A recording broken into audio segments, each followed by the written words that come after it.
Bienvenida familia nocturna a otro episodio más de Hablemos de lo que no existe. Antes de iniciar el episodio, quiero agradecerles a todos el apoyo que le han dado a este canal y quiero recordarte que ahorita que estás empezando el episodio, suscríbete, dale like y presiona la campanita, porque lo que ocurre normalmente es que después de algunas historias tienen que cortar el episodio porque el miedo les gana. Así es que una vez dicho esto, Armando, ¿cómo estás? Hola, muchas gracias por la invitación. Gracias a ti, gracias por darte la oportunidad de estar aquí y acompañarnos. Me dijeron por ahí que tenías algunas historias que contar, ¿es cierto? Así es.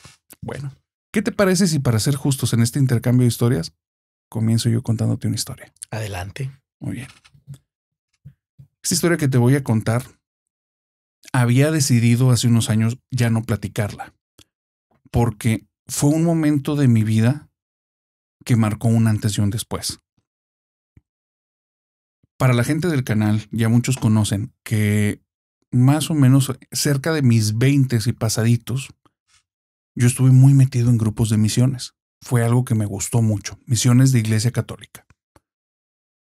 Realmente, yo llevé una formación muy del tipo filosófico y teológico. La parte espiritual no fue algo que me compartiera mi familia, fue algo como que yo empecé a tener cierto tacto, empezar a experimentar y tener ciertas experiencias. De alguna manera, creía fielmente que realmente había un Dios que en el momento en el que yo le hablo, me está escuchando, pero era un nivel de certeza que provocaba que en ciertos momentos y ciertas oraciones, algo dentro de mí me decía, acabas de conectar. Y en otros es, no estás conectando, estás hablando contigo. O sea, no estás ahí en esa comunicación. Estás simplemente haciendo un eco de palabrerías en tu cabeza. Aquí no es. Y en otras ocasiones, aquí es. Se siente, es algo diferente. No te puedo explicar exactamente qué, porque no era nada más una cuestión física. Era como un tipo de energía, un tipo de paz, un tipo de algo que te conectabas, de sentirte un parte de un todo. En una de estas misiones ocurrió algo que no es que me haya hecho cuestionar las cosas, es que me hizo ver de repente saber de que estamos colgando de un hilo realmente en la vida y que de un momento a otro todo puede cambiar. Y que aunque muchas veces crecemos creyendo que nosotros somos los artífices de nuestros mayores logros y nosotros vamos construyendo cada uno de los peldaños de nuestro progreso, esto hizo que lo pusiera todo en perspectiva. En esta misión, ya había ido para ese entonces como a 5 misiones y para mí ya era parte de una aventura muy divertida, muy entretenida y que la disfrutaba muchísimo. Sabía que existían ciertos riesgos y para todo tomaba ciertas medidas, pero no estaba preparado para lo que pasó ahí. Eran 7 días de misiones por lo general para lo que íbamos. Esta misión fue en Semana Santa. Ya habíamos recorrido 5 de los 7 días y todo iba perfectamente bien. Un grupo bastante estable, nos llevábamos todos muy bien, la gente del pueblo estaba enamorada de nosotros y nosotros de ellos, era un convivio diario, todo era hojuelas sobre miel. Era una misión muy divertida. De repente, un día en la noche, antes de que hiciéramos algo que le llamábamos dinámicas de oración, que eran como dinámicas sensibilizadoras y jugar con los sentidos de las personas y hacer reflexiones, justo antes de hacer eso, se empezaron a escuchar gotas que empezaban a caer en un techo en el que estábamos. Para eso estábamos en un cuarto que el techo se veía en bastante mal estado, muy, muy viejo. Y era un cuarto extraño, un cuarto ya muy atípico a las construcciones actuales. De hecho, si mis recuerdos no están mal, varias de las paredes eran de adobe y solo una estaba reconstruida con blocks. El techo era de casi 4 metros de alto y más o menos en un 3x3. O sea, era altísimo. Y era una placa de metal ya bastante desvencijada que tenía unos soportes de madera media podrida. Cuando empiezan a caer las gotitas, algo se movió dentro de mí y dije, se va a poner peligroso. Y se me hizo muy raro. Realmente tiendo a ser muy confiado. No estoy pensando en ese tipo de cosas. Entonces me puse un poquito vigía. Me relajé, empecé a prestar atención y en menos de 15 segundos sonó un trueno fuertísimo y sobre el techo empezó a sonar pa, pa, pa, pa, pa, pa, pa, golpes más sólidos. Donde volteo la puerta está cayendo granizo, pero no es un granizo chiquito, es un granizo mediano. Y una de las chicas dice, ¡qué miedo! Está sonando muy fuerte. Porque de pequeños golpecitos estaba haciendo como cada vez más. Llegaba un momento en el que era casi ensordecedor el sonido del golpeteo en la lámina. Y dice, vámonos al cobertizo que está a 10 metros. Entonces, en lo que estábamos pensando, suena un golpe fuertísimo en el techo. Y donde suena el golpe, se cae un pedazo del techo en medio de todos. Por el hueco empieza a entrar agua a montones. Por las paredes empieza a filtrar el agua. Ya no era una lluviecita, no nos había permitido escuchar el granizo, que era una tormenta, pero desatada. Por la puerta empieza a entrar el agua del exterior también. Y de repente vemos como todas las cosas que traíamos están flotando. Me movilizo, hago que apaguen, que desconecten todo, que bajen los fusibles para que no vaya a haber algún tipo de accidente por la electricidad. Y una de las chicas dice, vámonos al cobertizo. Y donde va a salir del lugar, le cae una piedra del tamaño de una pelota de béisbol en el pie. Le queda así pegadita al pie y se asusta, se hace para atrás y le digo, aléjense de la puerta. Y empiezan a entrar pelotas de béisbol, granizos gigantes, todos entrando ahí en la casa. Nos empezamos todos a asustar. ¿Qué está pasando? ¿Qué podemos hacer? El techo se empieza a caer a pedazos. Hueco tras hueco, tras hueco, tras hueco. Todavía no entra granizo en donde estamos, pero ya está totalmente inundado. Todos estamos empapados de pies a cabeza. Varias de las cosas se salieron por la puerta, ya no tenía relevancia. Y de repente nos damos cuenta que no podemos hacer prácticamente nada. Salir es mortal. Quedarnos ahí puede que también sea mortal. La viga principal que sostenía el techo, que estaba en medio del cuarto, se empieza a pandear por el peso del granizo que está soportando. Y se ve como en la parte en medio se empieza a resquebrajar tantito. Si esa viga se cae, el techo se vence completo, porque el resto de vigas están podridas. Volteo a ver al resto de chicos para ver si a alguien se le ocurría algo. Unas chicas están llorando, otros cuates se ve donde tienen la mente en blanco. Todos están viendo para todas partes esperando que alguien diga algo que hacer. Y una amiga está muy tranquila. Y me acerco con ella y le digo, ¿qué hacemos? Y si no podemos hacer nada, vámonos con el Santísimo.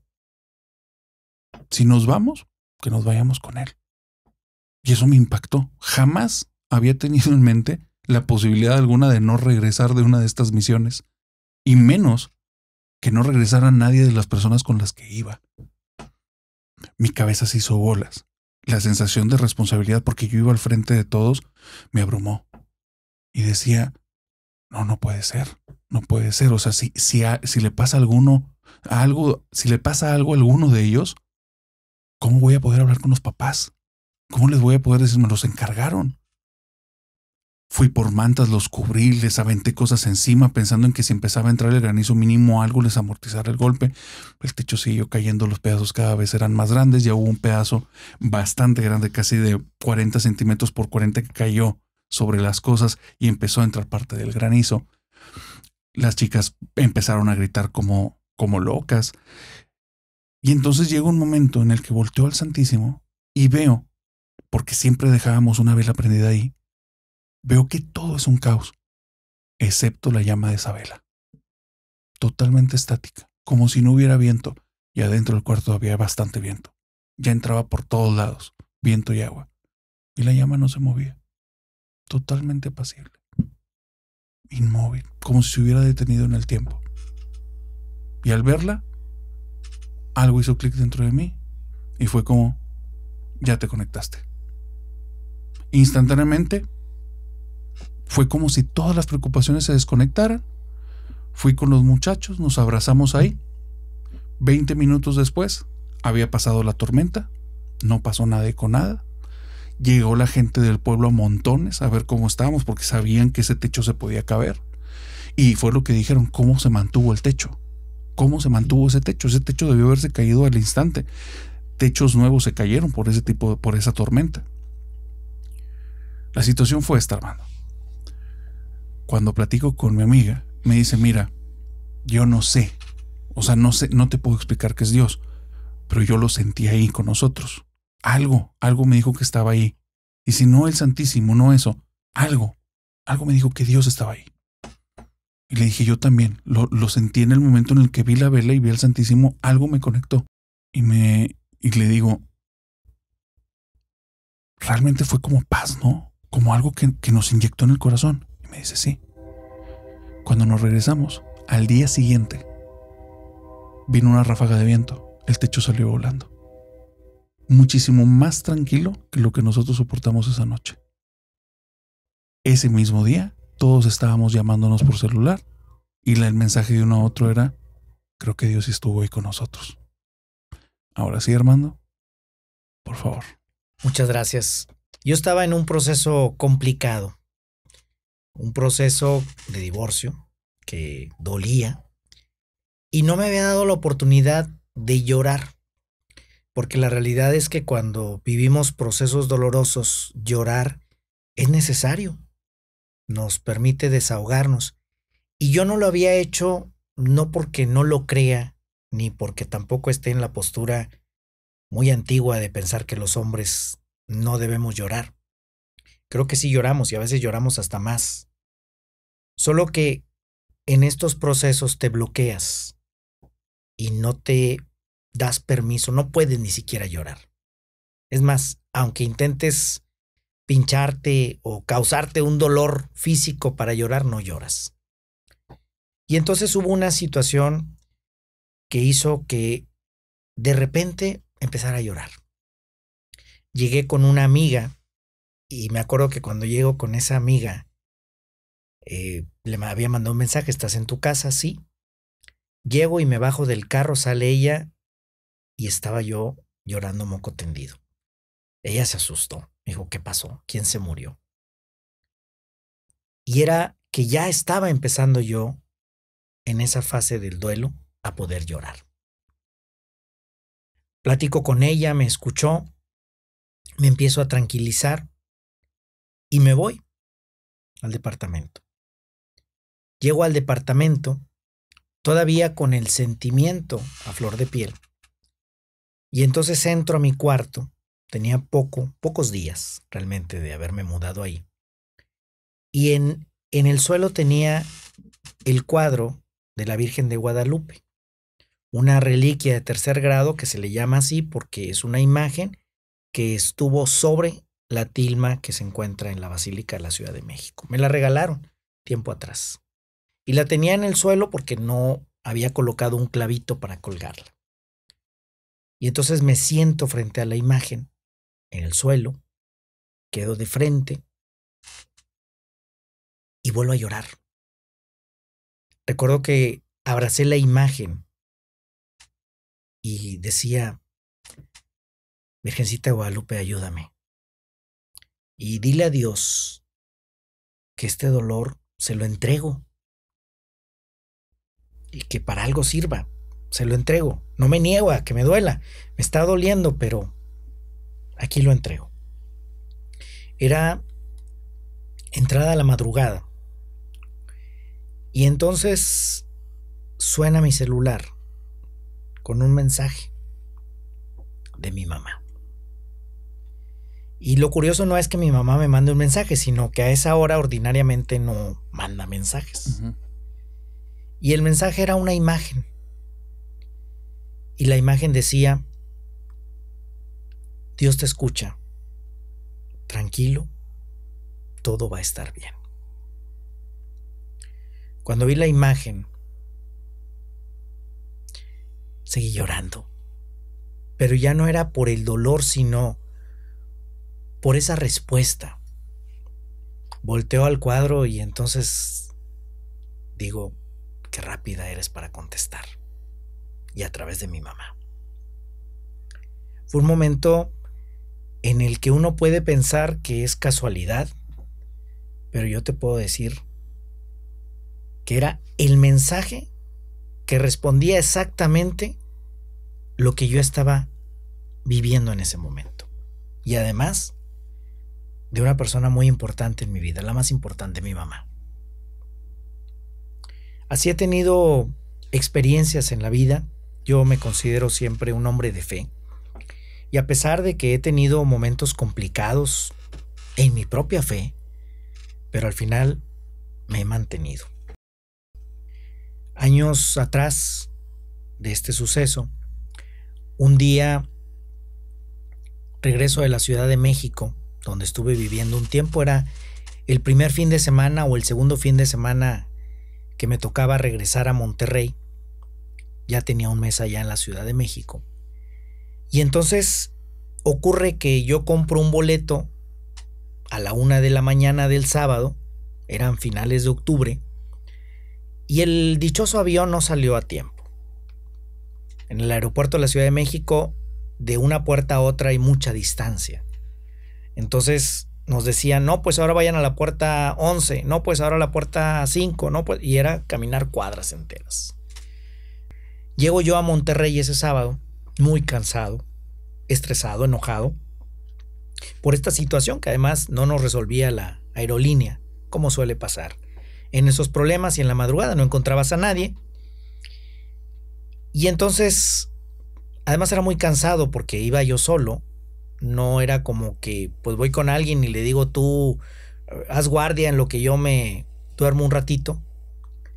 Llego muy cansado y entonces en la noche voy a una cena y decido retirarme. Era cerca de donde estábamos, la casa de un familiar en ese entonces. Y voy y me recuesto. Finalmente pasa un ratito y vamos a la casa. Llego a la casa, me duermo y era cambio de horario. Te estoy hablando del 2016, de octubre del 2016, el último fin de semana. Amanece y a las 7 de la mañana me despierto. Regularmente mi cuerpo soy tempranero. Y entonces veo el reloj, reviso los relojes de la casa para constatar que se había ajustado el horario. Y para esto te hablo de que pasaron unos 5, 8 minutos, 10 minutos tal vez que anduve despierto. Me vuelvo a acostar pensando pues es domingo, tengo otro rato para descansar y a las 10:30 de la mañana abro los ojos y para no hacer tan largo el cuento, que aunque sé que aquí como me dijiste Arturo no hay límite de tiempo. Estás en tu podcast. Hasta que el cuerpo aguante, como decía Vicente Fernández. Resulta que voy a dar al hospital y no sabía en ese momento que tenía. Después el diagnóstico viene de esclerosis múltiple. Pero cuando yo llego al hospital, primero me pasan admisión continua. Entre lo que me asignaban una cama. No sabían qué tenía. El diagnóstico vino días después.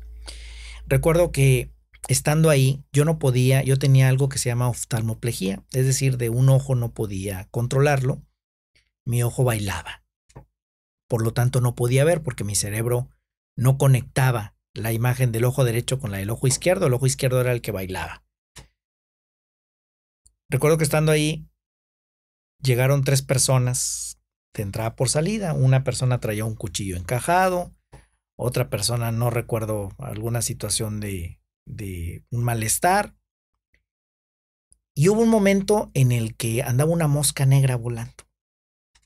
Y siempre he escuchado estas historias muy cercano a personal de enfermería, donde dicen, bueno, cuando anda la mosca, pero la mosca panteonera, la fea, es que alguien se va a morir. Y pues yo veía la mosca. Y ya ves que además esas son más ruidosas.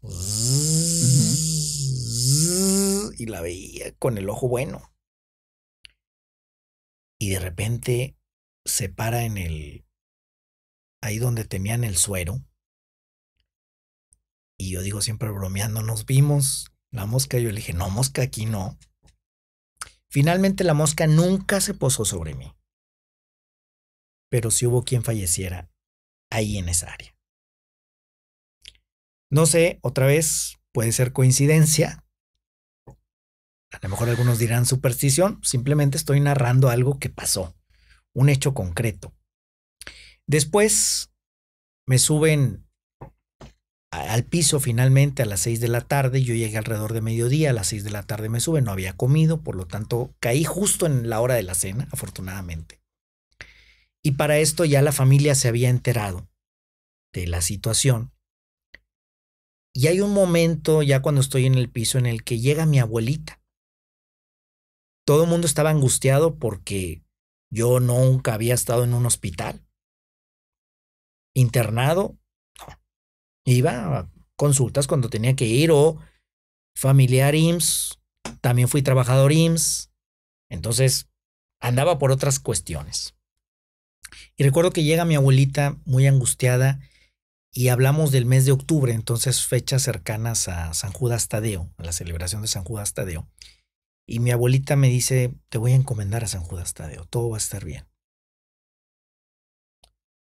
Se va mi abuelita, tuve otras visitas muy express porque realmente ni era hora de visita, pero pudieron entrar y era la preocupación de ver cómo estaba. Y al día siguiente, cuando me levanto a bañarme, batallando, porque además batallaba para caminar, me levanto, voy, me baño, regreso, y cuando regreso, veo que había una estampita tirada abajo de la cama donde yo estaba, de San Judas Tadeo. Nunca supe, porque obviamente le pregunté a la familia, a quienes fueron, a mi propia abuelita, nadie llevaba una estampita. Apareció. No fue ninguno de ellos entonces. Ninguno de ellos. Si bien estamos hablando de que en un hospital del IMSS compartes el cuarto, pues las otras personas, yo era el único que se podía levantar. No es que alguien, porque también pregunté, fuera y la pusiera. Además, estaba en el suelo como tirada. Apareció tirada. Y ese fue un suceso que a mí siempre me llamó mucho la atención, porque justo mi abuelita había comentado, te voy a encomendar a San Judas, y aparece esta estampita de San Judas Tadeo. ¿De dónde? ¿Quién sabe?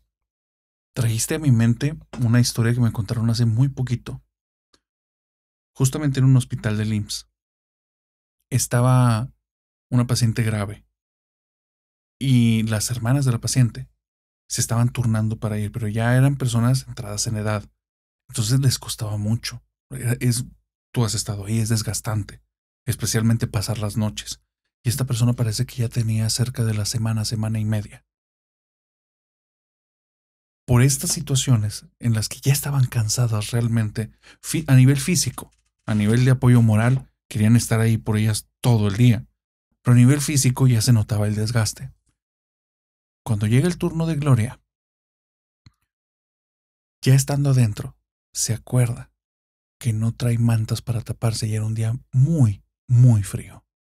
Y allá adentro, si tú no llevas algo, difícilmente alguien te va a apoyar. En la madrugada los pasillos normalmente están vacíos. Son muy pocas enfermeras las que están adentro y solo están para cosas muy puntuales. Entonces ella dijo, bueno, pues no me va a quedar de otra. Abrazarme bien y quedarme ahí en la silla y pues que Dios me bendiga. De repente, después de que lleva como una media hora esperando en la silla, esperando que le entre el sueño y que quede algo abrigada en lo que se queda dormida, llega una enfermera y le da una cobija. Le dice, es una noche muy fría. Tome esto, le va a ayudar. Donde se tapa, queda noqueada. Se despierta en la mañana siguiente. Trae la mantita que le dio la cobijita y se levanta y va a darle las gracias a las enfermeras. Y donde da la descripción de la enfermera, que venía con un uniforme de enfermera, le dice, no, esa persona no tenemos idea de quién sea. Y entonces, bueno, ¿y esta cobija? Nosotros no tenemos ningún stock de cobijas. Empieza a preguntar en todos los familiares del piso. Esta persona con esta descripción, que probablemente es enfermera, nadie nunca había visto a esa persona, nadie la vio entrar, nadie la vio salir. Hay situaciones interesantes que suceden muchas veces en los hospitales y que parece como si en los lugares en los que la esperanza está pendiendo de un hilo, a veces es donde se manifiesta de maneras muy contundentes, ¿no? Incluso ahora que lo dices, como te digo, me tocó trabajar un tiempo en el IMSS y escuché muchas historias cuando daba cursos. Y había historias de este tipo donde personas de repente se encontraban con una enfermera, principalmente. Hablan mucho de la planchada. La planchada. En cada hospital habrá una planchada, pero pues mientras haga cosas buenas, qué bueno. Historias donde igual faltaba alguna situación, alguna manta, algún medicamento, la necesidad de que alguien abriera la puerta y aparecía alguien que posterior a preguntar quién es para agradecerle, pues resulta que nadie con esas características trabajaba ahí. Y me recuerdas también en el otro lado la historia de una enfermera que decía que a veces los familiares, los pacientes o los familiares le decían, ¿quién es el niño que anda con usted? ¿Cuál niño? Entonces son historias que uno pudiera pensar, oye, a veces hay hasta como estas explicaciones. Elizabeth Kubler-Ross Claro. habla mucho o hablaba mucho, ella ya fallece, pero de este tipo de experiencias, de cómo la gente cercana a la muerte, porque además, déjame, regresando a esta historia, resulta que pasan los días, una semana, ya me hacen los estudios, me hacen el diagnóstico. Yo bajé 5 kilos. Eso fue algo buenísimo que me ayudó. Bajé 5 kilos. La verdad es que es increíble cómo cuando estás enfermo pasa. Y eso que sí comía. Y el último día, ya cuando me anuncian mi alta, estoy a punto de salir. Estaba en el 8º piso del hospital. Y entonces pido una silla de ruedas, porque sí sentí algo de mareo. Llegan con la silla de ruedas y apenas me siento en la silla de ruedas y me desmayo. Dicen que fueron muy poquitos segundos cuando vuelvo a abrir los ojos y abro los ojos porque escucho que me empiezan a hablar y empiezo a contestar muy débil. Yo no sentía control de mi cuerpo. En ese momento me canalizaron otra vez. Pero en verdad, si me hubieran atravesado una aguja por todo el cuerpo, no lo hubiera sentido. Solamente veía lo que me estaban haciendo y contestaba lo que me preguntaban. Estaba tan consciente que yo sabía que tenía que dar datos para que se dieran cuenta que estaba ubicado en tiempo y lugar. Estoy en el piso 8 de tal hospital, me llamo Armando, y datos que me preguntaron y que yo agregué consciente de eso. Pero en ese lapso en el que me atienden y entonces analizan si el alta continúa o la echan para atrás, finalmente el alta siguió, el doctor me dio recomendaciones, hazle caso a tu cuerpo. Pero en ese lapso, en esos segundos, yo recuerdo que vi a mucha gente en una especie de parque. Y yo recuerdo ese momento con mucha tranquilidad y mucha paz. No te puedo decir, es algo que en algún momento trataba de descifrar, ya no tanto, pero trataba de descifrar quiénes veía en el parque o en ese lugar que parecía un parque, por lo menos así lo tengo de recuerdo. Pero de repente sentí un jalón y antes de ese jalón recuerdo ver a una mujer y algo me dijo. Sí, algo me dijo. No recuerdo qué.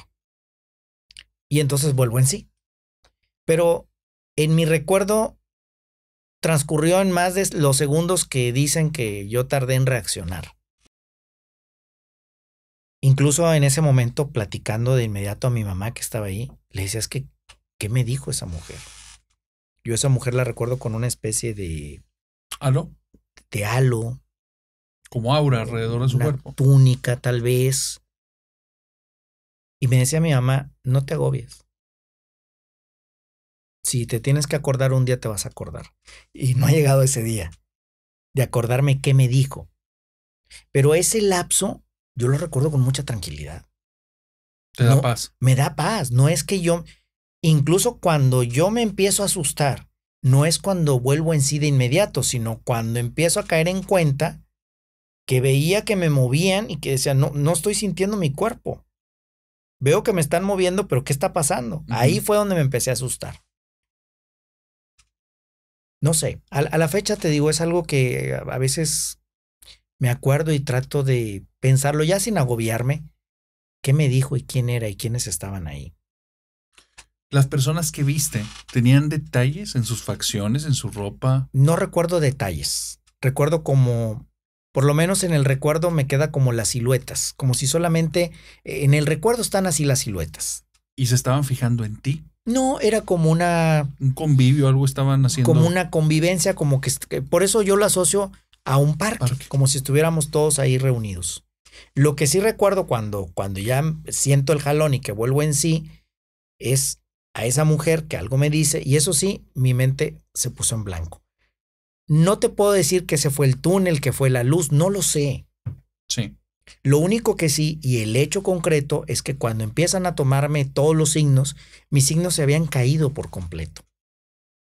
Yo no sé si me morí o simplemente mis signos cayeron a la rayita antes de. Ya. Pero por lo menos de que estuve cerquita, estuve cerquita. Cosas que pasan y que uno quisiera encontrarles explicación. Y a lo mejor podría haber muchas teorías en torno a esto, pero ya cuando lo vives, llega un punto en el que entiendes para qué te lo tratas de explicar con tanta lógica. Lo viviste como un hecho concreto. Es correcto. Es correcto. Ahí está. Francisco tuvo un problema muy fuerte el día que falleció su mamá.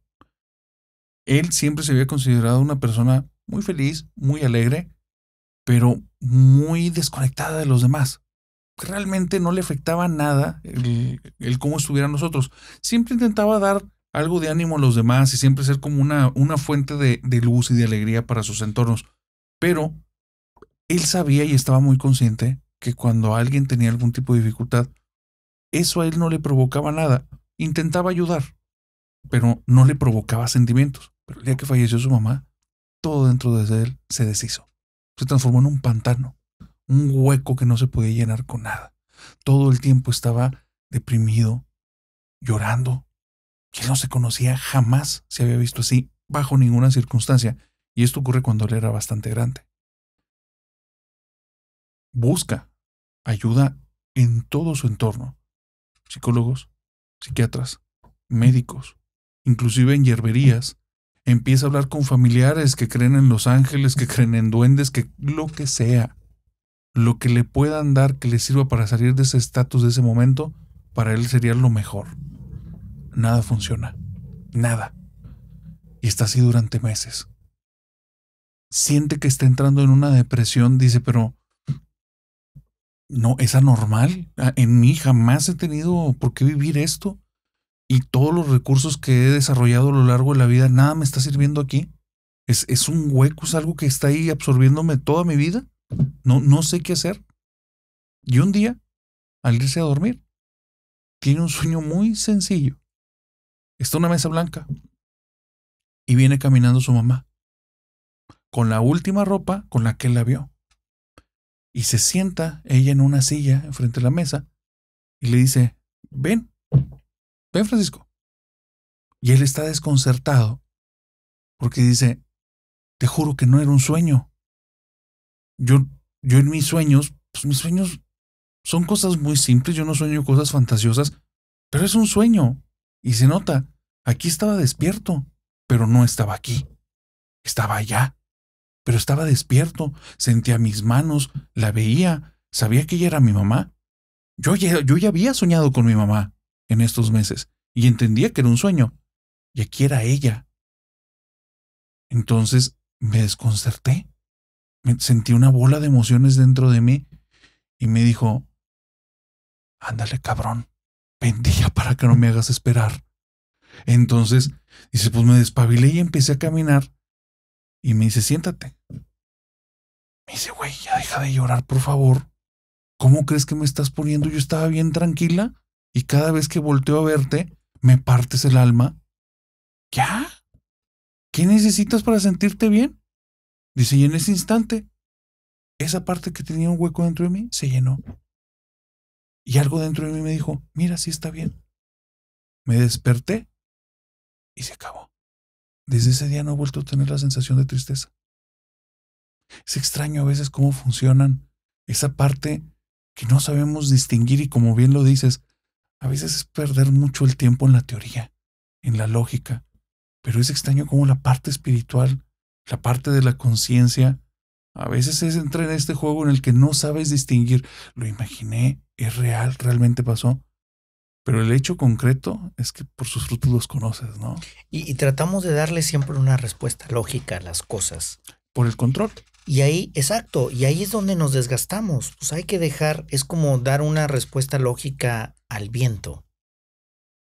¿Sí? O sea, el viento, si está corriendo muy fuerte y tú te pones a buscarle una lógica, que también la podríamos encontrar, pero pues el viento no se va a detener porque tú tengas la lógica o no. Si el viento está corriendo y si no, no corre. Sabes que cuando fallece mi abuelo materno, él no estaba aquí. Había venido un tiempo antes de fallecer. Yo no conviví mucho con él. Pero el día que él fallece, en el momento que él fallece, porque luego ya empieza uno a buscar las horas, cuando da su último suspiro, mi mamá haciendo actividades en la casa, de repente tuvo una sensación, vino él a su pensamiento. No recuerdo si ella se comunica o le hablan para ver la situación. Y son estas cosas de conexión donde ahí está el hecho concreto. ¿Sí? Mi mamá lo acompañó en sus últimos días. Nosotros también como familia estuvimos más cercanos a él. Son cosas que ahí están. Y que uno de verdad quisiera desgastarse. Mira, puede haber cosas también más sencillas como yo he tenido muchas experiencias de fe, considerándome, como lo decía, como un hombre de fe. En una ocasión caí en un bache. Caigo en el bache, traía un Chevy y se truena una llanta. Estaba en la ciudad, pero en un punto complicado me logro orillar y entonces, pues a cambiar la llanta y resulta que los birlos estaban atoradísimos porque no sé si anteriormente le habían hecho rotación o qué, pero estaban atorados con una máquina vulcanizadora. Y la verdad, tampoco es una habilidad que tenga el andar cambiando llanta, lo sé hacer, pero no es una habilidad que la tenga muy desarrollada. Y empecé a sentirme estresado. Híjole, ¿qué voy a hacer? Empecé a sentir asustado también. Porque en el momento en que te pasa algo, y no nos juzguemos, porque cuando nos pasa algo nos vamos a agobiar, ¿es válido? Y entonces dije, caray, pues no puedo cambiar la llanta, ¿qué hago? Y empecé a rezar Aves Marías, siendo muy devoto, muy mariano. Yo, Virgencita, ayúdame. De repente rezando ahí sentado afuera del carro con la puerta abierta y aún así intentando darle vueltas, pero no, nada más no se aflojaban los birlos, porque además pues ya entre el estrés y la angustia luego pierdes toda fuerza. Y de repente se aparece un señor. Me dice, ¿ocupas ayuda? Yo, pues si se puede. Sí. Es que iba pasando por aquí. La verdad es que no era un punto como donde digas aquí pasa la gente como una plaza pública. Me ayuda, no batalló él para cambiar los birlos. Y entonces me dice que nunca pasa por ahí, pero que iba pasando por ahí. Fue lo único que me dijo. No, ni siquiera le pregunté el nombre porque es bien curioso que cuando estás bloqueado no entras en los detalles que luego en la lógica dices, o te dice alguien, o le hubieras preguntado su nombre. No, en ese momento. No fluyes normal. No, porque estás con un bloqueo. Sí. Y entonces, pues ya termina y le digo, bueno, pues cuánto, ¿verdad? No, nada. Era mi deber ayudarte. No, pues muchas gracias, ¿verdad? Me subo al carro y de repente volteo y ya no lo vi. Digo, tampoco es que fuera un campo abierto. Pero de repente ya no lo vi y no supe ni de dónde salió ni a dónde se fue. Pero esto ocurrió justo cuando yo me puse a rezar. Entonces, ¿podemos pensar en la casualidad? Sí, podemos pensar, pero entonces da la casualidad de que muchas cosas me han pasado justo cuando estoy rezando.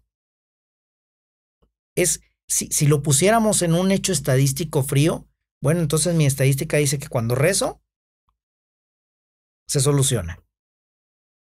de la manera menos esperada. Esa podría ser mi estadística, mi hecho, de muchas cosas que me han pasado en la vida. Algunas que me acuerdo, otras que quizá surgen de repente en el recuerdo, están ahí, pero no están tan frescas. Y además lo he visto con otras personas. Un amigo comentaba que él, cuando empezó a tener muchos problemas en su casa, con la pareja que tenía en ese momento, dice que le habían dado una oración y agua bendita. Una oración para evitar que los males, los demonios entraran a su casa. Tiene una situación complicada con su pareja, ella sale, él se queda, y entonces dice pues que empezó a rezar y a echar agua bendita por toda la puerta, porque sintió en ella algo más que molestia. Incluso antes de irse, ella le grita un par de cosas que lo odiaba, que lo aborrecía, y dice cuando se lo dijo que la cara le cambió completamente. Regresa ella y tardó horas en entrar, se quedó en el carro. No entraba. Como si algo la bloqueara. Como si, exacto. Ya cuando entró más calmada. Dice, no es que se le haya pasado lo que traía, pero ya entró más calmada. Ya no con esa fisonomía tan demoníaca. Y entonces, otra vez, o sea, tenemos dos opciones. Una, cuestionarnos y decir no es cierto. Ok, podemos decir que no es cierto. Los que lo vivimos o los que hemos vivido situaciones así, dices, bueno, pues a mí me pasó. Por eso cuando uno platica, en mi caso siempre insisto, te estoy platicando hechos. Ahí está el hecho. ¿Cómo lo interpreto yo como un hombre de fe? Pues interpreto ese hecho como la presencia de Dios. Pero también eso me hace estar consciente que uno puede abrir la puerta al otro lado. Me traes a la mente algo que escuché hace muy poco, hace apenas unos días. En Colombia hay un ex fraile franciscano que él sentía que ya su ciclo en todas las cuestiones relacionadas con la fe ya habían terminado. Después de salir por situaciones en las que simplemente tuvo conflictos, terminó bien con toda la orden, pero decidió que su camino ya era otro. Se casa, tiene familia, está dedicado a otras cosas. Y entonces rentan una casa. Y ocurre algo raro. Cuando llegan a la casa, empieza a sentir el ambiente muy pesado. Para esto él habla que él, como que con las cuestiones espirituales de sensibilidad, realmente nunca había tenido nada que ver. Era pues más todas las cuestiones que iban por esta parte espiritual moral, ¿va? Pero que cuando llega a esa casa algo lo hace sentir intranquilo. Algo estaba extraño ahí. Comienzan a pasar los días y empiezan a pasar cosas en la casa. Empiezan a ver personas, sombras, que se mueven de un cuarto para otro. Empiezan a escuchar ruidos, pasos, cristales como si se resquebrajaran, arañazos en las paredes. No hay signos de nada, pero continuamente hay ese tipo de ruidos. Te empiezas a sentir medio incómodo con esta situación. Pide ayuda y le dicen, oye, pues ya que fuiste fraile, haz unas oraciones de liberación y ve qué pasa. Tú conoces un poquito de la cuestión carismática, pues hazlo. Dice, y ahí es donde mi vida dio un giro para otra cosa, donde empiezo a hacer las oraciones. Empezaron a sonar voces dentro de la casa.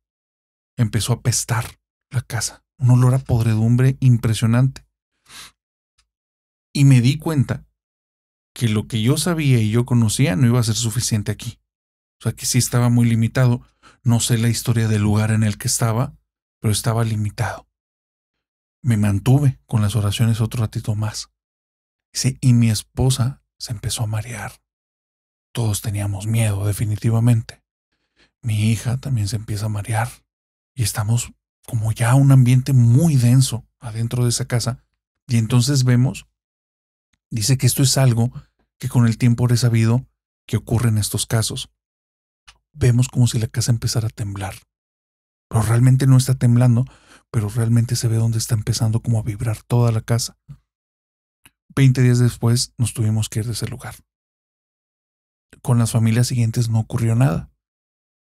Y ahí me di cuenta que lo paranormal también existe y que no necesariamente es que tú abras la puerta. A veces la puerta está ahí y simplemente te tocó pasar el umbral de un lugar que ya tenía algo. A raíz de eso, él empieza a estudiar demonología, angelología y finalmente entra con los luteranos y se transforma al día de hoy en un exorcista. Y cuenta muchas historias en las que él platica. No porque no creas, deja de existir. Entonces, siempre ten presente que la lógica te va a quedar corta cuando te enfrentes a este tipo de situaciones. Aquí ocurre, como dicen los abogados, que el desconocimiento de las leyes no nos exime de la responsabilidad. Entonces uno puede negar las cosas malas, el mundo malo, pero existe. Y yo te decía esto y me parece muy cierto lo que comentas. Decía, mientras uno no le abra la puerta, no va a entrar a ti directamente. Claro. Quizá te va a molestar. Porque también una realidad es que muchas veces hay historias de personas que están muy cercanas a la fe y que tienen este tipo de situaciones y uno podría decir, bueno, ¿por qué si está tan cercano a la fe? Porque también entre más cercano eres, pues más, eres un manjar para la otra parte. Porque no es lo mismo hacer caer uno que está dentro del mismo bando de los malos que hacer caer uno del bando de los buenos al bando de los malos. Fíjate que he notado que este tipo de situaciones ocurre con personas de fe y con personas que no tienen una fe determinada, pero que sí tienen ciertas particularidades en su forma de vivir y de proyectar. Que notas que dices, son personas que proyectan, entre comillas, porque es un lenguaje muy ambiguo lo que voy a utilizar, pero que proyectan luz. Que dices, oye, esta persona resalta mucho, pero no por carisma y querer llamar la atención. Es como por bondad, por felicidad, por paz, lo transmite. Al momento en el que entras en contacto con ese tipo de personas, instantáneamente es como si te dieran eso, como si fuera parte del regalo de convivir. Y estas personas he llegado a ver que de repente son como un faro que empiezan a traer muchos de ese tipo de mosquitos. Y se transforma para ellos como en algo que los jala a estarlos continuamente molestando. Y que hay de entidades a entidades. Entonces hay molestias muy pequeñas y hay cosas muy aterradoras. Claro, es como los zancudos de la ciudad y los zancudotes del campo. Correcto. Entonces, y uno tiene que estar bien consciente de estas situaciones, porque no estamos exentos. Y hay que también estar consciente que las cosas malas, el mal, no se va a presentar como el mal. El mal es muy astuto. Si se te presentara como es, pues claro que te vas a ir de ahí inmediatamente. El mal se te presenta de formas en las que parezca atractivo y parezca bueno. Y no es para andarle huyendo a todas las personas por decir, ay, es que a lo mejor es malo. Pero uno entonces tiene que tener esa capacidad de discernimiento, de sensibilidad, para entender cuando hay situaciones en las que no debes de estar o hay personas que no deben de estar en tu vida. A veces es complicado porque estamos en el trabajo, por ejemplo, pero es por eso que llegamos a sentir lo que luego decimos, esa vibra cuando estás con ciertas personas o en ciertos lugares que dices, qué ambiente tan pesado. Es correcto. Y estás en otros lugares donde dices, oye, aquí me siento a todo dar. Porque tiene que ver con eso que también la persona está deseando hacia ti. Envidia, coraje o la alegría, también es algo que sientes. Fíjate que desde los budistas es muy interesante algo que vi hace poco, porque justamente es esto que llamas. Yo he visto que muchas religiones, cada quien le pone un nombre, pero hay muchos fenómenos que se repiten. La etiqueta cambia y la forma de entenderlo también. Y el por qué ocurre también cambia, pero el fenómeno está una y otra vez presente. En los budistas le llamaban egregore y decían que la manifestación de las emociones en una entidad transformaba los ambientes. Entonces que cuando una persona estaba muy cargada de odio, hacía un ambiente lleno de odio y que las personas que entraban al ambiente se veían afectadas por el odio, aunque no tuvieran contacto con la persona. Era como si lo contaminara, como si le llegaras a un lugar que ya está radioactivo. Y esto ocurre en muchísimas situaciones en las que entras en contacto con lugares, con cosas, con personas que están muy cargadas de ese tipo de intencionalidades o vivencias medias oscuras o pues que por situaciones de la vida que los han llevado de mala decisión en mala decisión, pero se han ido cargando mucho en esa gama, ¿no? De emociones o de intenciones que tienen que ver más con el afectar o dañar a los demás y de cierta forma pues, se vuelve algo muy tóxico.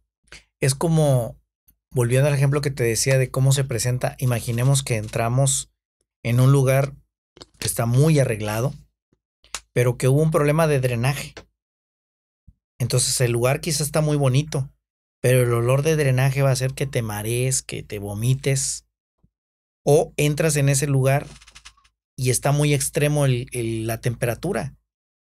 Y entonces vas a empezar a agobiarte o vas a empezar a helarte.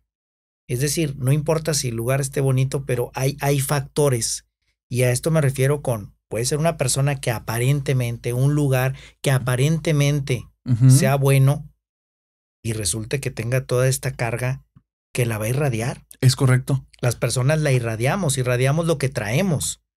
Entonces, incluso en la mirada, ¿sí? A lo mejor hay quienes tienen hasta la sensibilidad, algunos dicen, bueno, yo alcanzo a ver el aura, el color. Bueno, pero a veces simplemente con acercarte a una persona. Sí. Es más, con que esa persona te envíe un mensajito.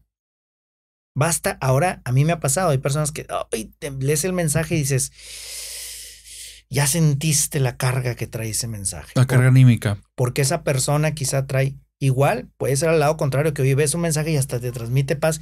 No estás con la persona físicamente, pero es que esto no se trata de algo físico, es algo que irradiamos más allá de lo físico. Exacto, es como algo que nos conecta que no va relacionado con las distancias físicas. Es superior a eso.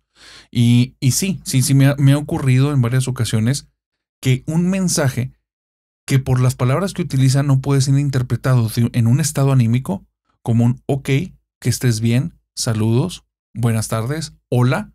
Esas son cosas muy genéricas. No traen una intencionalidad ese tipo de mensajes en WhatsApp. No le agregas un emoji, pero al momento de leerlo, haces un clic me da la impresión que la persona trae esto. Y me ha tocado en muchos casos constatarlo, que sí coincide lo que estás percibiendo en un mensaje muy corto con lo que realmente está viviendo la persona en ese momento. Entonces sí siento que hay como unos lazos invisibles que de repente hacemos entre las personas. Mira, hay como ya para ir cerrando, fíjate que hay la historia de un amigo que compran un carro.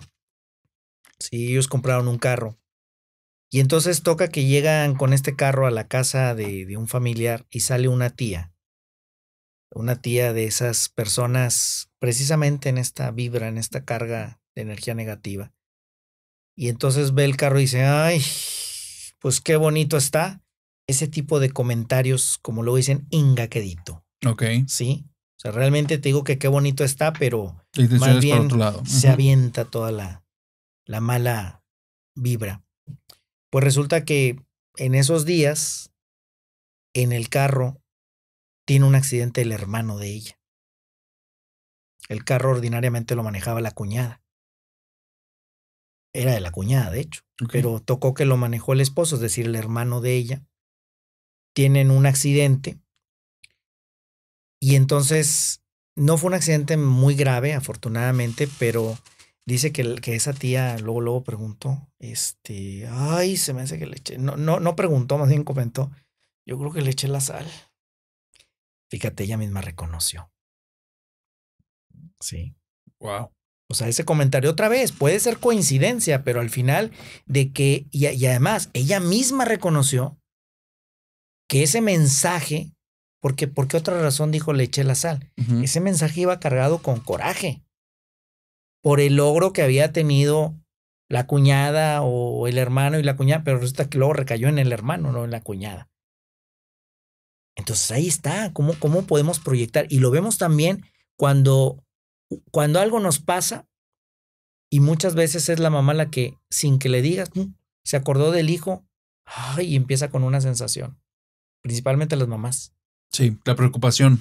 Y yo sabía cuando se entera de lo que pasó, sabía que algo estaba mal. Con trillizos y con gemelos, eso está comprobadísimo también. Pero que cuando se han separado, incluso están hasta en países distintos y sin comunicación, cuando hay un golpe en estado anímico en uno, el otro lo está sintiendo. Y no tiene nada que ver con lo que están viviendo en el día a día. tiene que ver con esta vinculación emotiva, que es muy extraño, o sea, es muy extraño, pero es muy real. Es algo que nos conecta a los seres humanos. Hace tiempo comenté aquí que una de las cosas que a mí me ocurrió, que me hizo pensar que definitivamente yo creo en lo paranormal. Bueno, paranormal entendiendo como cosas que no son fáciles de explicar, que por la ciencia que tenemos al día de hoy, las palabras te quedan cortas y las teorías también. Que un día nos asaltan unas personas y estoy igual en un grupo de misiones. Puras muchachitas de 17 años y son 3 tipos que uno trae pistola y venían de asaltar y parecía que hasta de matar un par de personas. Entonces, cuando vienen estos tipos, todos se quiebran, todos los que eran parte del grupo, y empiezan a gritar: ¿qué nos van a hacer? ¿Qué nos van a hacer? Corran, no se muevan, traen pistola. Y entonces volteo a ver a los tipos y se crecen instantáneamente, pues dicen, son víctimas seguras, ¿no? Y uno empieza a decir: a mí me gustó la güerita. Y empieza a decir cosas que le quiere hacer. Y cada vez más explícito. El otro se empieza a reír y dice: no, a mí la otra, la del pelo rojo. Esa es para mí. Y ahorita le rompemos la madre a aquel cabrón. Y empiezan a vociferar, suben cada vez más la voz y se ve dónde están. Ya probaron sangre, ya olieron sangre, ya les gustó. Y en ese momento me ocurre también eso de donde algo dentro de mí que se conectó. ¿A qué? No sé. Yo le llamo Dios, eso que nos hace... Dios no entiendo, no lo puedo explicar. Yo creo que nuestra mente es muy pequeñita como para querer explicar qué es. Pero yo entiendo como que es algo que cambia y transforma los corazones de las personas. No sé si es un ente o una energía o si... No sé. No me atrevo a... Y estoy abierto a poder experimentar porque lo he vivido de formas muy difíciles de entender. Y esta es una. Mi mente, creyendo firmemente en este tiempo, yo totalmente dentro de la fe católica, dije: no puedo hacer nada. Esta situación me excede. Todos estos muchachos que vienen conmigo, no hay manera en la que yo los puedo proteger de estos 3. Traen un arma de fuego. Te toca a ti. Aquí estoy. Lo que tú quieras. Pero no sé hacer nada. Yo voy a avanzar, a ti te toca. Y empiezo a caminar, Armando. Y están ellos a 7 metros. Conforme me voy acercando, se me queda viendo uno y levanta las cejas, saca el arma y se la pone adelante. Y se me queda viendo y me dice: ¿qué quieres, güey? Y entonces empieza a gritar el otro: dale en su madre este güey, vámonos con la de pelo rojo. Y vámonos con la otra. Y yo nada más, estando a 2 metros de ellos, con la mente en blanco. No traigo ningún plan y jamás había enfrentado una situación de ese tipo y no me considero una persona valiente de ese tipo. Y simplemente era un kamikaze. Y era una entrega completa de decir: pues lo único que puedo hacer realmente. Llego ahí y les digo: buenas noches, estamos en una oración. ¿Nos permiten? ¿Por qué dije eso? Dios sabe. Nada más Él sabe. Porque pensando en mis argumentaciones con cualquier situación, eso no lo hubiera dicho jamás. El tipo se me queda viendo, abre los ojos, voltea a ver a los otros 2 y se agarra la pistola. Me dice: estás pendejo. Y entonces me le quedo viendo. Digo: ¿nos permites? Estamos haciendo una oración. Y entonces los cuates abren los ojos, se empiezan a hacer para atrás y con cara de miedo. Y dicen: perdónanos, perdónanos, perdónanos, perdónanos, perdónanos, perdónanos, pidan por nosotros, por favor, pidan por nosotros. Y se van. Jamás he encontrado ninguna explicación. 3 tipos que probablemente estaban enervados, que ya probaron sangre, que ya vieron víctimas seguras, que aparte traen armas y entre los 3 están empoderando, y alguien enfrente que se ve partido en miedo. Sentir miedo no va. Razonar, culpable, otras cosas tal vez sí, pero miedo no. Para mí es algo que nos conecta y transforma los corazones de las personas. ¿Cómo? ¿De qué manera? No sé. No sé. Pero ahí están. Pero ahí está. Las historias y las experiencias que nos ha tocado vivir a nosotros y a mucha gente. Hay una historia que te quiero contar que ocurrió a un amigo un día cuando van a un pueblo, también en una misión católica. Dice que es la cosa más rara que le ha pasado y más tétrica. Pero en apariencia no es tétrica ni es rara. Llegan a un pueblo y él trae el Santísimo. en una caja de madera y otra persona trae una velita y están buscando dónde lo van a colocar. Cuando va caminando, un viejito que se ve como con ropa ya muy utilizada, pero limpio el señor, se acerca y le dice, me interesa lo que traes en la caja. ¿Cuánto quieres por eso?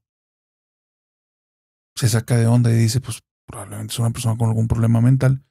Dice, ay señor, nosotros venimos de misiones, luego lo vamos a visitar, díganos dónde vive. Y el cuate le abre los ojos. Le dice, no estoy loco, me interesa lo que traes adentro. ¿Cuánto quieres por eso? Le dice, no, pues no esté en venta. Si quiere, vamos a tener oraciones tal día, desde la vuelta.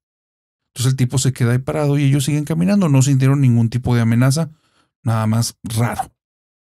Pasan los días. Él está en la capilla, está en el Santísimo. Le tocan la puerta y es el señor con otra ropa, limpio. Y le dice, sin entrar, me interesa lo de la caja. ¿Cuánto quieres? ¿Quieres lana? ¿Qué quieres? Yo quiero llevármelo de la caja. Y le dice, señor, pues mejor pásele, vamos a hacer oración los dos. No, tráemelo. ¿Qué quieres? Yo te doy lo que tú quieras, pero me interesa lo de la caja. Se le hizo raro, no salió. Y dice, me empezó a dar miedo. Entonces dijo, ojalá que ahorita lleguen los compañeros. Volteé como 2-3 minutos después y el tipo ya no estaba. Bueno, sigue avanzando la misión. Se lo topa una tercera vez. Vienen en una procesión. Él viene por delante casi por 10-15 metros del resto. Y él está sentado al lado de un arbolito. Y se le queda viendo y le señala la caja. Y le hace, ¿cuánto quieres por la caja? Entonces, él nada más voltea a verlo y le hace con la cabeza, no. Y sigue caminando. Total, ya llega a ser muy raro esto. Y les platica a los muchachos, oye, ¿se les ha parecido este señor? Y pues nada más el cuate de la velita del primer día dice, pues no, pues yo lo vi. Los demás nadie lo ha visto. Oye, ayúdenme, ya que ya casi nos regresamos, vamos a preguntar si alguien lo ha visto. Les da la descripción. Nadie conocía al señor. El señor no era de ese pueblo. Y nadie más lo había visto más que el cuate de la velita y este chavo. Entonces, es una de las historias más raras que me han dado. A los pueblos a los que normalmente iban, todos se conocen. Y justamente el desconocido lo ubicaban al instante. Porque, pues, ¿quién eres y qué haces aquí, verdad? Eran comunidades muy pequeñas. Y además eran días que habían pasado como para que, pues, el señor... ¿Dónde se está hospedando si las casas son contadas? Exacto. Sí. Entonces, una de las historias más raras que me han dicho. Armando, ¿hay alguna historia con la que te quieras despedir? Pues, híjole, hay tantas. Ahorita que decías esa, solo recuerdo que un testimonio de una persona cercana que estuvo en su momento con cuestiones de brujería y de gente de hierbas y todo este tipo de cuestiones, dice que le llegaron a pedir. Para empezar, le decían que en su familia rezaban equivocadamente, a quien no debían, el rosario. Y algo que los exorcistas han dicho muchas veces es que, pues, un arma muy poderosa contra el mal es el rosario, por este coraje que tiene el diablo contra la Virgen. Y entonces, cuando le dice esto, le propone que para, pues, hacerle el supuesto amarre o solución, tenía que traerle aceite consagrado. Entonces, me queda claro ante esta historia que comentaste hace un momento, que pues el mal también busca los elementos del bien para burlarse de ellos y a veces busca a las personas que están cercanas. Existe el bien, existe también el mal.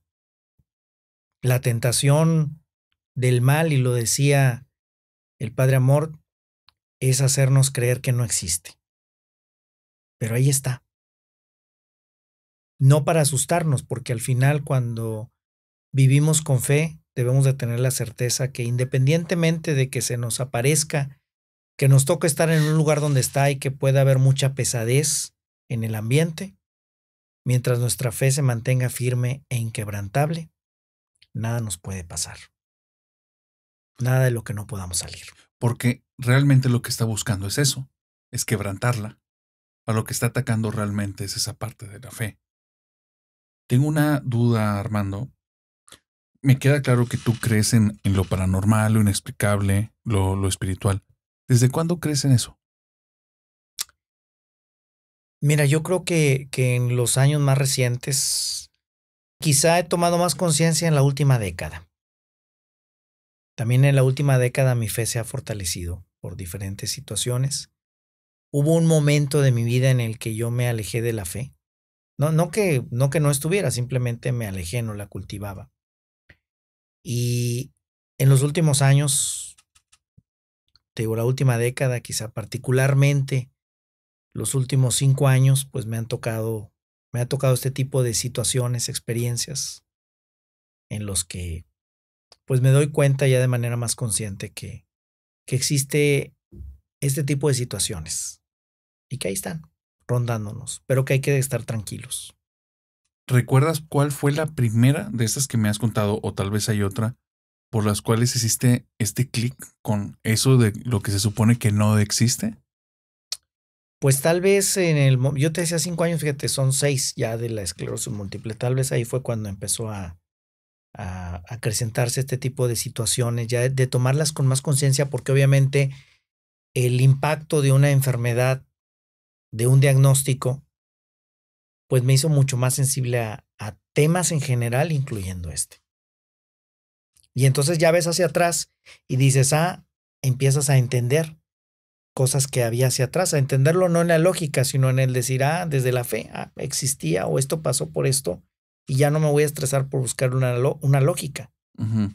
Pero creo que los últimos 6 años han sido, a partir de ese momento, de cuando empiezan a pasar este tipo de situaciones, a raíz de esta enfermedad, a raíz de yo verme limitado, pero al mismo tiempo fortalecido, limitado físicamente, pero fortalecido por la oración, de la gente, la mía propia, pues ahí entonces mi vida empezó. Para mí fue un querigma esta enfermedad. Ya, un encuentro. Un encuentro.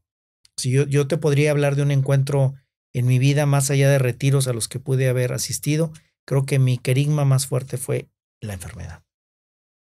¿Qué es algo que realmente te da miedo a ti? Hay una buena pregunta. Yo me he sentido muy fortalecido, como te decía, en estos años, y creo que lo que me da más miedo a estas alturas de mi vida es que me gane la soberbia. Me da miedo volverme incrédulo y perder esta capacidad de asombro que a la vez es la que me permite entender que las cosas buenas existen y que las malas también. Porque si yo pierdo eso, creo que ya me perdí. Me daría miedo perderme en el lado oscuro. Ese es el miedo. Y aunque yo pueda tener muy fortalecida mi fe, siempre estamos en ese riesgo. Claro, hay que trabajar para que no ocurra así. Pero lo que más miedo me da es perderme en el lado oscuro. ¿Qué es algo que realmente te trae paz por completo? Me trae paz la oración y me trae paz estar rodeado de personas que quiero y que sé que realmente me quieren. Eso me da mucha paz, me hace sentirme acompañado, fortalecido y sobre todo los momentos de oración. Procuro tener, sabes que desde niño lo hacía.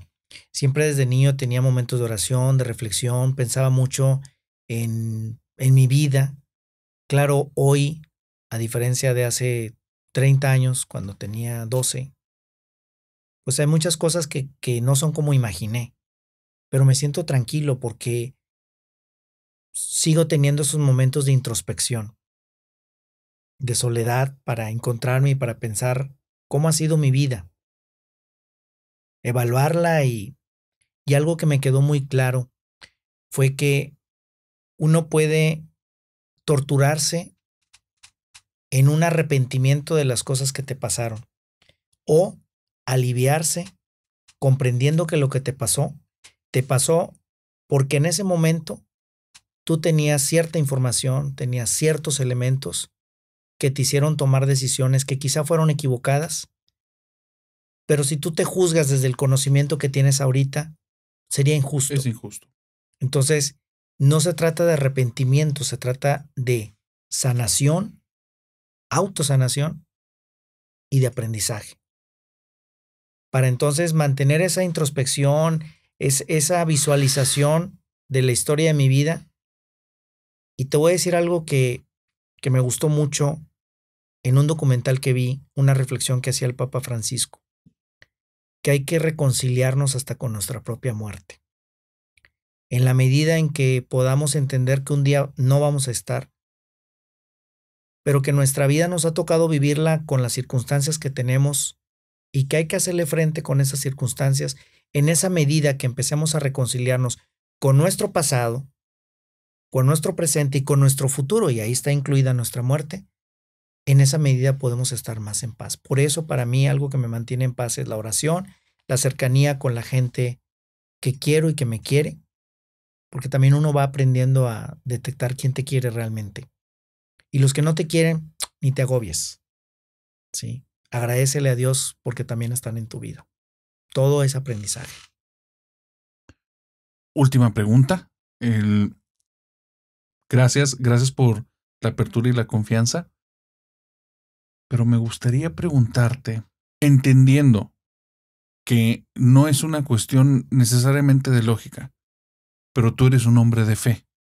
Desde tu fe, desde lo que tú has vivido, ¿qué crees que pasa después de la muerte? Para ti. Después de la muerte nos encontramos con Dios. Y es entonces cuando todo lo que hicimos en esta vida, en la vida que vivimos, se convierte en parte de un eslabón de la historia de la humanidad. Venimos a la vida a cumplir una misión. A veces tardamos en encontrar cuál es la misión, pero al final también entender, por eso hablaba de la reconciliación con nuestra muerte, que después viene una vida de tranquilidad o un momento posterior a la vida, podemos llamarlo, porque nos encontramos con Dios y desde la fe creo en la vida eterna junto a Él después de pasar por este camino de aprendizaje para nosotros y para las personas con las que nos toca coincidir en este momento para formar parte del eslabón de una historia, que es la historia de la humanidad. Muy bien. Armando, muchas gracias. Muchas gracias, Arturo, por invitarme. Querida familia nocturna, fue un placer tenerlos el día de hoy. Ya que llegaste hasta el final del episodio, recuerda suscríbete, dale like, comenta cuál fue la historia que más te gustó. Si estás escuchándonos en Spotify, califícanos y recuerda, todos los lunes y todos los jueves, estreno de episodios. Nos vemos en la siguiente semana y dulces pesadillas. Bye bye. ¿Qué tal? ¿Cómo te la pasaste? Muy bien, excelente. Oye.